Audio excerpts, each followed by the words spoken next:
अनावरण करने के लिए हम लोग यहाँ इकट्ठे हुए हैं। और मेरी माताओं बहनें इतनी ज्यादा तादाद के अंदर यहाँ आई, उनको भी सुखदेव सिंह गोगामेडी झुक करके प्रणाम करता है, नमन करता है।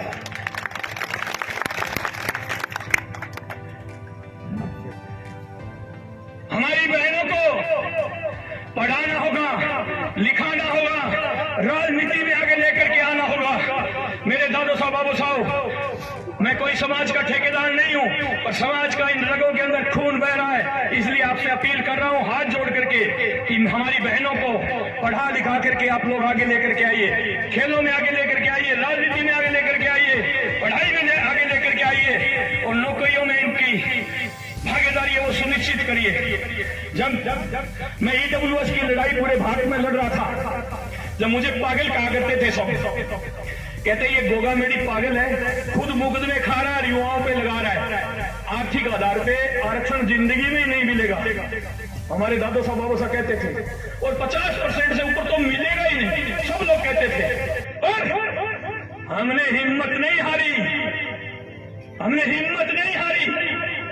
वीर शिरोमणि महाराणा प्रताप सिंह जी के नक्शे कदम पर चलते हुए हम लड़ते रहे, सरकारों से लड़ते रहे, और आखिर 10% आरक्षण आप लोगों को दिया गया। मेरे देश के नौजवान साथियों, ये लड़ाई श्री राष्ट्रीय राजपूत कानूनी सेना ने और उसके साथ मिलकर के सब लोगों ने लड़ी। उसके लिए आज हजारों मेरे भाई और बहन भर्ती हो रहे हैं, नौकरियां लग रही हैं। तो मेरी तो वैसे ही छाती फूल करके सीना और चौड़ा हो गया कि मैंने मेरे समाज की लड़ाई लड़ी, वो सार्थक हो रही है, मेरे समाज के होनहार युवा। इसके साथ साथ मैं मेरी माता बहनों से भी कहना चाहता हूं कि दादो साहब, बाबू साहब, काको साहब से तो छूट दिला दी आपको कि आप लोगों को पढ़ाएंगे भी, राजनीति में भी आगे लेकर के आएंगे, खेलों में भी आगे लेकर के आएंगे, नौकरियां भी दिलाएंगे। पर मेरी बहनों, हाथ जोड़ करके आपसे विनती कर रहा हूं, जब तक घर की दहलीज होती है ना, घर की दहलीज, उससे पहला कदम बाहर रखो। तो मेरी बहनों, जो राजपूती संस्कार हैं उनको कभी मत भूलना मेरी बहनों, क्योंकि आज हम सर उठा करके जी रहे हैं, माइक के ऊपर धार रहे हैं, मूंछों के मरोड़ी लगा रहे हैं ना, ये आप ही लोगों की देन है। क्यों कि जब भी आक्रांताओं ने हमले किए और वीर गति को प्राप्त हो गए राजा साहब और सेना, तो आप लोगों ने हंसते हंसते अग्नि कुंड को अपना लिया, मर्द शरीर को भी दुश्मनों को उंगली तक नहीं लगने दी। वो मेरी छतरारियां है, वो मेरी छतरारियां है। मेरे देश के नौजवान साथियों, मैं ज्यादा समय नहीं लेकर के यही कहूंगा कि एकजुटता के साथ संगठित रह करके आप संगठन में कहीं भी रहो, कोई दिक्कत नहीं, आप कोई भी पार्टी में रहो, कोई दिक्कत नहीं। पर जब बात आती है आन बान शान की, तो मेरे देश के नौजवान साथियों, एक केसरिया ध्वज होना चाहिए और उसके नीचे बैठने वाला मेरा क्षत्रिय समाज होना चाहिए, मेरा क्षत्रिय समाज होना चाहिए मेरे देश के नौजवान साथियों। इसलिए मैं पूरी यहाँ की मैनेजमेंट कमेटी को, पूरे ग्रामवासियों को, पूरी राष्ट्रीय राजपूत कानूनी सेना की पूरी टीम को धन्यवाद देना चाहता हूं कि आप लोगों ने पूरी हिम्मत दिखाते हुए कल शाम को 5:30 बजे परमिशन मिली और मेरे पास 6 बजे फोन गया यहां से कि आपको पहुंचना है। तो लोग कहते हैं कि इस क्षेत्र में कोई नेता नहीं आता, तो मैं कोई नेता नहीं हूं, आपका भाई हूं, आपका बेटा हूं। जब चाहे याद कर लेना, आपके बीच में पहले भी आऊं, आगे भी रहूंगा। तो मेरे देश के नौजवान साथियों, आपने जो मूर्ति अनावरण के अंदर भाग लिया, उन सबको मैं धन्यवाद देना चाहता हूं कि आपने हिम्मत दिखाई और एकजुटता दिखाई। उसके सामने जो कुछ लोग नहीं चाहते थे उनको भी अक्ल आई, और जो लोग नहीं चाहते थे यहाँ मूर्ति नहीं लगे, उनको मेरा ये उद्बोधन है, ये उन अधिकारियों को जरूर सुनाना, उनके कान के कीड़े ना झड़ जाए तो मैं आपका बेटा नहीं।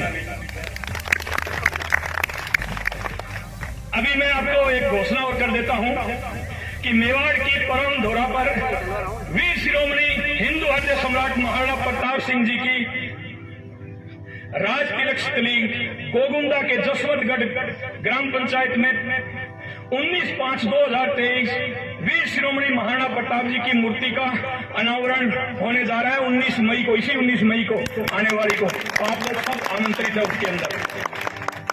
मैं भी आ रहा हूं, आप लोग भी पधारना उसमें। कनौर उपखंड के बहुत जल्द ही मूर्ति अनावरण का कार्यक्रम होगा। जिला अध्यक्ष अर्जुन सिंह जी चुंडाल साहब को भी मैं धन्यवाद देना चाहता हूं कि ऐसे आप सामाजिक प्रोग्राम करते रहें। खेरवाड़ा उपखंड के सारदेश क्षेत्र में जल्द ही मूर्ति अनावरण होगा, उसकी भी तारीख आपको जल्द ही बता दी जाएगी। मूर्तियों की भरमार हो रही है। मैं जिला अध्यक्ष और उनकी पूरी टीम और उनसे जितने भी संगठन हैं, मैं ये कहता हूं राष्ट्रीय राजपूत करणी सेना पूरे भारत के अंदर है और यहाँ भी जो अन्य संगठन हमारे साथ मिलकर के सब रहते हैं, उन सब संगठनों को साथ लेकर के ऐसे प्रोग्राम आप लोग करते रहे और आगे बढ़ते रहे और समाज को एक चादर पर लाते रहे। ये हमारी तरफ से आपको शुभकामनाएं रहेगी। तो मैं 2 अप्रैल को यहाँ से उदयपुर जिले से 42 बसें गई थी। तो मैं आप सबको धन्यवाद देना चाहता हूँ कि आप ढाणियों में, गांव में अलग अलग तहसीलों से निकल करके 42 बसों के रूप में भर करके जो गुलाबी नगरी जयपुर है उसको केसरिया में किया, उसके लिए मैं आप सबको धन्यवाद देना चाहता हूं। और हमारी मांगे हैं क्षत्रिय जन कल्याण बोर्ड का गठन हो, 10% आरक्षण को बढ़ा करके 14% किया जाए।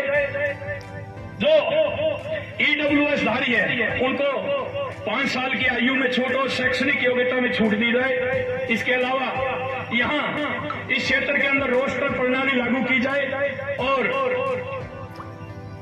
इसके अलावा हम ये चाहते हैं जो ईडब्ल्यूएस धारी है उनको आप नगर निगम चुनाव और पंचायत चुनाव में भी आरक्षण देने का काम करें।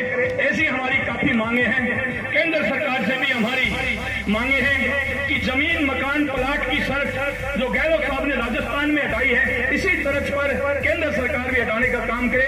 ऐसी हमारी मांगों को लेकर के हम लोग जल्दी अलग अलग कलेक्टरी कार्यालय है उनका घेराव कर रहे हैं। आने वाली 4 जून को भीलवाड़ा जिला कलेक्ट्रेट पर हमारा प्रदर्शन और घेराव रहेगा। और गहलोत साहब से भी आग्रह करना चाहते हैं कि गहलोत साहब, घनी गई थोड़ी रही, हमारी भी सुन लो। क्षत्रिय जन कल्याण बोर्ड क्षत्रियों की झोली में डाल दो, पत्थर को भी कर दो पानी।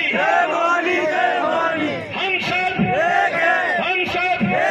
उलई करेंगे नाथ की, उलई करेंगे नाथ की, उलई करणी माता की, उलई माता की, उलई नागनेचा माता की।